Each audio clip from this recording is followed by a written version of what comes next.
من يهده الله فلا مضل له ومن يضلله فلا هادي له واشهد ان لا اله الا الله وحده لا شريك له واشهد ان محمدا عبده ورسوله ما بعد.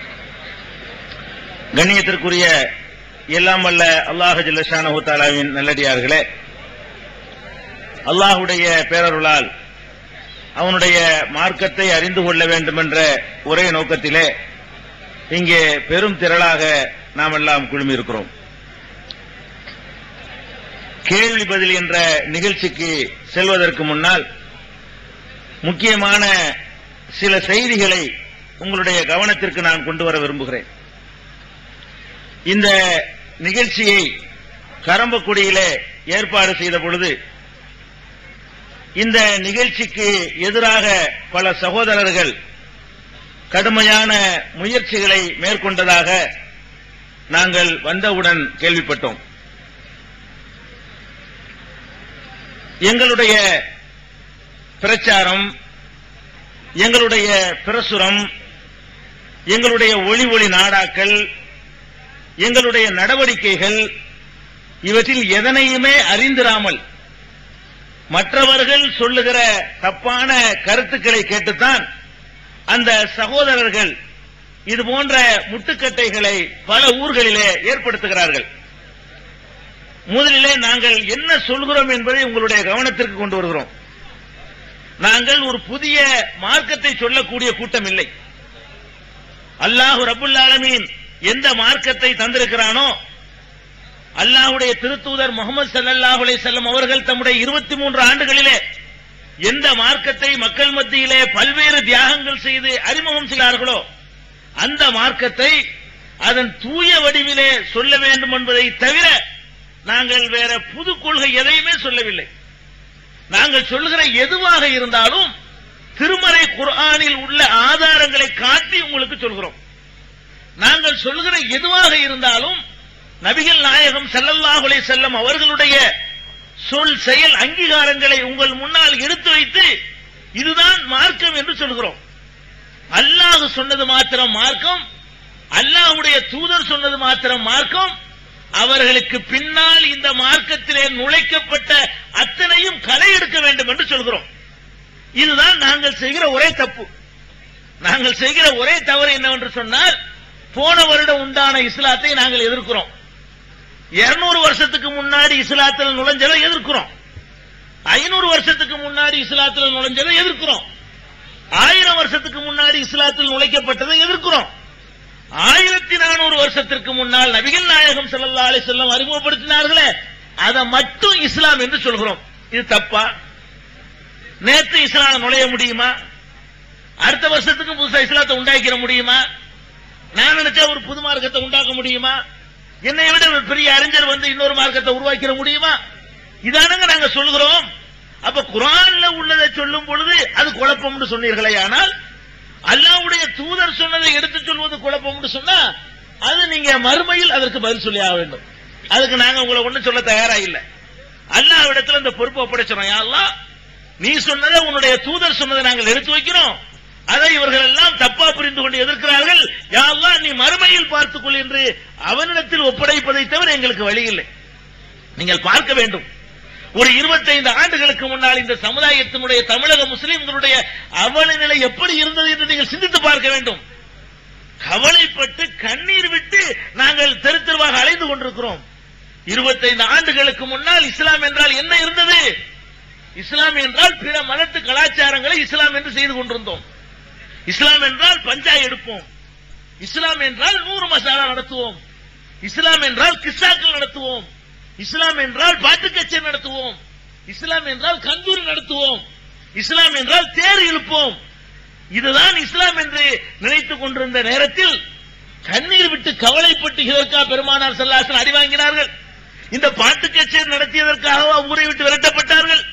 தேர் இழுத்ததற்காகவா, சந்தனக்கூடி இழுத்ததற்காகவா அவர்கள் பல துன்பங்களை அனுபவித்தார்கள் என்று கண்ணீர் விட்டதனுடைய விளைவாகத்தான் நாங்கள் இந்த மார்க்கத்தை சொல்லிக் கொண்டிருக்கிறோமே தவிர வேற ஒண்ணு புதுசா சொல்லவே இல்லை. இன்றைக்கு என்ன நிலைமை? அதெல்லாம் மாற்றப்பட்டிருக்கிறது. பள்ளிவாசல்ல, அல்லாஹ்வுடைய இல்லத்துல மௌலவிகளும் பெரிய பெரிய அல்லாமாக்களும் ஜமாத் தலைவர்களும் உட்கார்ந்து கொண்டு வரதட்சணை வாங்கி கொடுத்தார்களே, அதை பார்த்து கண்ணீர் விட்டதனுடைய விளைவு இந்த பிரச்சாரம். இன்னைக்கு நடக்கிறதா இல்லையா? உலமாக்கள் என்று சொல்கிறார்கள், ஜமாத்துடைய பொறுப்பாளர்கள் என்று சொல்கிறார்கள். கண்ணிகள் 30-40 வயது கண்ணிகள் தேங்கி கிடக்கக்கூடிய ஒரு சமுதாயத்தில் பள்ளி வாசல்ல உட்கார்ந்து கொண்டு வரதட்சணை வாங்கி கொடுக்கிறது. அதுக்கு ஒரு பங்கன், அதுக்கு ஒரு பாத்தியா, அதுக்கு ஒரு ஜமாத்து சாட்சி, அதுக்கு ஒரு ரிஜிஸ்டர் புக்கு. இதையெல்லாம் பார்த்து கண்ணீர் வடித்திருக்கிறீர்களா? இதை எதிர்ப்பதற்காக கச்சை கட்டக்கூடிய சகோதரர்களை கேட்கிறேன், இந்த வரதட்சணை ஒழிப்பதற்கு நீங்கள் அளித்த பங்கு என்ன? என்ன செய்திருக்கிறீர்கள்? எவ்வளவு கேவலம், எவ்வளவு மோசமான நிலையா இருக்கும் சமுதாயத்தின் நிலைமை. அவ்வளவு மோசமாக 40 வயதுல கண்ணிகள் அழுது கொண்டிருக்கிறார்கள். பலவிதமான மானக்கேடான செயல்கள் நடக்கிறது. இது பற்றி வெக்கப்படாமல் முஸ்லீம் என்று சொல்லிக் கொண்டு அவன் மாலை போட்டு உட்கார்ந்து வரதட்சணை வாங்குறான். சமுதாயத்தின் பேர் நடக்கிறதா இல்லையா? அது இன்னைக்கு 20 வருஷ பிரச்சாரத்தில் மாற்றி அமைச்சிருக்கமா இல்லையா? எத்தனை இளைஞர்கள் பணம் வேண்டாம், இஸ்லாம் சொல்லக்கூடிய முறை பிரகாரம் மகர் கொடுத்து திருமணம் செய்வோம் என்று சில இளைஞர்கள் உருவாக்கி இருக்கிறார்களே, அது தப்பா? அது பாவமா? அப்படி ஒரு சமுதாயம் உருவாகிறது உங்களுக்கு பிடிக்கலையா? இதெல்லாம் கேட்கிறோம். இஸ்லாம் என்ற பெயரால் முஸ்லிம் பெயர் தாங்கி எம்ஜிஆருக்கு ரசிகர் மன்றம் வைத்துக் கொண்டு திரிந்தான். முஸ்லிம் பெயரை வைத்துக் கொண்டு சிவாஜிக்கு ரசிகர் மன்றம், முஸ்லிம் பெயரை வைத்துக் கொண்டு ரஜினிகாந்த் ரசிகன், முஸ்லிம் பெயரை வைத்துக் கொண்டு கமலஹாசன் ரசிகர் மன்றம். அப்படி இந்த சமுதாயத்தினுடைய இளைஞன் தத்தளிந்து தெரியல. இன்னைக்கு மார்க்கத்தை கேட்கறதுக்கு இளைஞர் உட்கார்ந்து இருக்கிறான.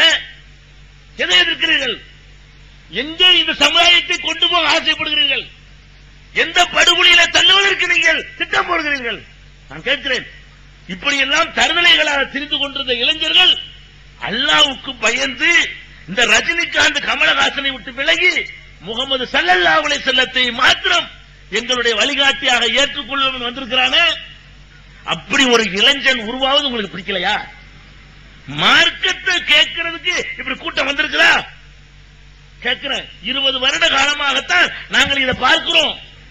அதற்கு முன்னாடி மார்க்க கூட்டம் நடக்கும். மேடையில் இருக்கிற பேச்சாளருடைய எண்ணிக்கை அளவுக்கு கூட முன்னாடி மக்கள் இருக்க மாட்டாங்க. மார்க்கத்தை கேட்க வேண்டும் என்ற ஒரு ஆசை உண்டாயிருக்கிறதே சரியான மார்க்கத்தை சொன்னதுனால வந்ததானங்க. நீங்க அவிழ்த்து விட்ட கட்டுக்கதைகளையும் கப்சாக்களையும் கேட்க மக்கள் வந்தார்களா? சிந்தித்து பார்க்க வேண்டும். அப்ப இதை சொன்னா குற்றமா? இதை சொன்னா எதிர்க்கணுமா? நீங்க எங்க போறீர்கள்? மறுமைக்கு பயந்து கொள்ளுங்கள். ஊரில் உள்ள பெரியவர்களாக இருந்தாலும் சரி, மார்க்க அறிஞர்களா இருந்தாலும் சரி. நாங்க என்ன மார்க்க அறிஞர்களுக்கு எதிரியா? உலமாக்களை ஒழிக்க வந்த கூட்டமா? இல்ல. உலமாக்கள் தூய்மையோடு மார்க்கத்தை சொல்ல வேண்டும் என்று எதிர்பார்க்கிறோம். மார்க்கத்தை சொல்வதற்கு கூலி வாங்காதீர்கள். அல்லாஹ்வுக்கும் அடியாருக்கும் மத்தியில இடைத்தரகராக நிக்காதீர்கள், தடைக்கல்ல நிக்காதீர்கள் என்று சொன்னா தப்பா? அல்லாஹ்வுக்கும் அடியானுக்கு இடையில நான் யாரு குறுக்க நிக்க? எல்லாத்திலையும் போய் மார்க்க அறிஞர் நின்று கொள்கிறார். பேர் வைக்கணும்டா என்னை கூப்பிடுங்கிறார், சுன்னத்து பண்ண என்னை கூப்பிடுங்கிறாரு, கருமாதி பண்ண என்னை கூப்பிடுங்கிறாரு, கட்டம் போன என்னை கூப்பிடுங்கிறாரு, செத்தா என்னை கூப்பிடுங்கிறாரு, கல்யாணத்துக்கு என்னை கூப்பிடுங்கிறாரு. உனக்கு என்ன மார்க்கத்தில் வேலை? இந்த காரியங்களை செய்வதற்கு ஒரு அடியான் அவனாக செய்து கொள்ள மாட்டானா? ரசூல் ஸல்லல்லாஹு அலைஹி வஸல்லம் போய் தான் ஒரு வீட்டுல செஞ்சிட்டு இருந்தாங்களா? இதெல்லாம் வீடு வீடா போய் பேர் வச்சாங்களா? வீடு வீடா போய் சுன்னத்து கல்யாணம் பண்ணாங்களா? வீடு வீடா போய் பொம்பளை பிள்ளை பெரிய மனுஷியான அந்த நிகழ்ச்சிக்கு கலந்துக்கிட்டாங்களா? மார்க்க அறிஞர்களுக்கு தான் வேலையான்னு கேட்கிறேன். இந்த மாதிரியான பிற மதத்தில் இருந்து காப்பீடிக்கப்பட்ட காரியங்களை விட்டு விலகி கண்ணியமான முறையில் உங்களை உயர்த்திக் கொள்ளுங்கள் என்று உலமாக்களுக்கு அறிவுரை சொன்னால் தப்பா? அதை தனங்க சொல்றோம். கத்தம் என்றும் பாத்தியா என்றும் மௌலிது என்றும் தாயத்து என்றும் தட்டு என்றும் புரோகிதத்தை இஸ்லாத்தில் நுழைக்காதீர்கள். அகமது இப்னு ஹம்பல் அரங்காத்த அண்ணல் அகமது இப்னு ஹம்பல் பெரிய இமாம்கள் என்று போற்றுகிறோமே, சிறைச்சாலைக்கு போகல, அவங்க அடி வாங்கல. அபு ஹனீஃபா இமாம் அடி வாங்கல, ஆட்சியாளர்களை எதிர்த்து நிக்கல. ஒரு முத்தவள்ளியுடைய தீமையை எதிர்க்கிற அளவுக்கு தைரியமாக இன்னைக்கு மார்க்க அறிஞர்கள் இருக்கிறார்களா? மெம்பர்ல ஏறாரு மௌலவி, முத்தவள்ளி எங்க வர்றாரு, வா இறங்கியா, இமாம் இறங்குறாரு.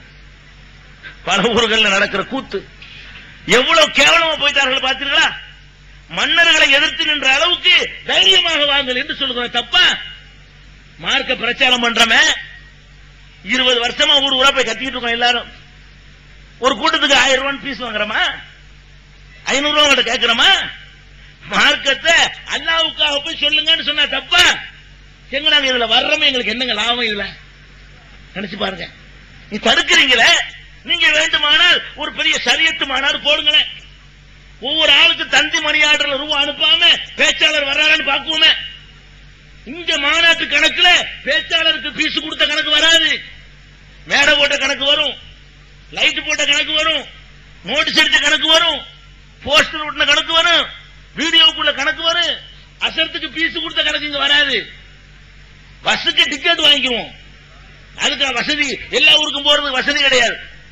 போக்குவரத்துக்கான செலவு வாங்கிக்கிடுவோம், பீஸ் வாங்க மாட்டோம். அப்ப எதுக்காக நீங்க எதிர்க்கிறீங்க? எங்களுக்கு என்ன லாபத்தை கொண்டு நாங்கள் இது கத்திக்கிட்டு இருக்கிறோம்? சிந்திச்சு பார்க்கணும். அதனால நாங்க சொல்லக்கூடியது என்னன்னு செவிதாழ்த்தி கேளுங்க. நல்லதான் சொல்றோம், கெட்டதை அவ்வளவு மக்கள் வந்து கேட்க மாட்டாங்க. யாரு கேட்கிறா பாருங்களேன். நீங்க எல்லாம் தரமுள்ள மக்கள் இல்லையா வந்திருக்கிறவங்க எல்லாம்? ஒரு தவறான கருத்தை வந்து இப்படி கேட்கறதுக்கு மக்கள் வருவாங்களா? வேன் எடுத்துட்டு வருவாங்களா? கார் எடுத்துட்டு வருவாங்களா? அப்ப என்ன நீங்க என்ன நினைச்சுட்டு இருக்கிறீங்க? இவங்க விரலாட்டுவாங்க. விரலாட்டுறதுக்கு உண்டாக்குற ஒரு கூட்டமா இது. விரலாட்டுறதுங்கிறது கோடி விஷயங்கள்ல ஒரு அற்பமான ஒரு விஷயம். அதுக்கு தானே உண்டாக்கணும்? இல்ல, ஆகிரத்துல வெற்றி பெறணும், சொர்க்கத்துக்கு போகணும், அதுக்குரிய எல்லா காரியங்களையும் செய்யணும். அதுதான் லட்சியமே தவிர அது ஒரு சின்ன விஷயம், அந்த ஒரு விஷயத்துக்கு உண்டாக்குனது இல்ல.